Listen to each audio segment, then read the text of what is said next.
Já jsem přečetla knížku Letopisy Narnie, konkrétně první díl s názvem Čarodějův synovec. Knížka vypráví o spřátelení dvou dětí jménem Digory a Polly, kteří se jednoho dne rozhodnou prozkoumat půdu starého domu, vedle kterého bydlí.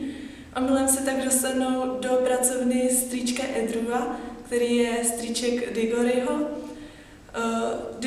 Digoryho strýček nabídne Polly žlutý prsten a ta se ho dotkne a v okamžiku zmizí. Digory se začne vyptávat strýčka, kde je, a na spoustu dalších otázek. Strýč si potřebuje ověřit domněnku, že žlutý prsten přinese člověka do jiného světa a zelený zase zpátky. Digory se tedy veme jeden žlutý a dva zelené sebou, jeden pro Polly a jeden pro sebe. Když se dotkne žlutého prstenu, objeví se v lesem z jezírky a hned uvidí Polly.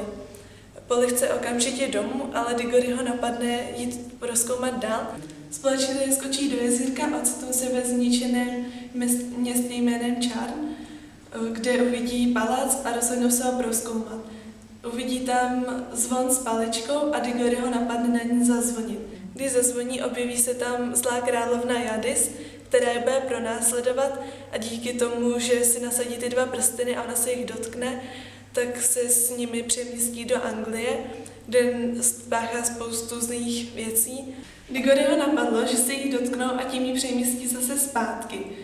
Když se jí tedy dotkli, tak omylem přemístili i koně Jahodu, drožkáře a strýce Edrua.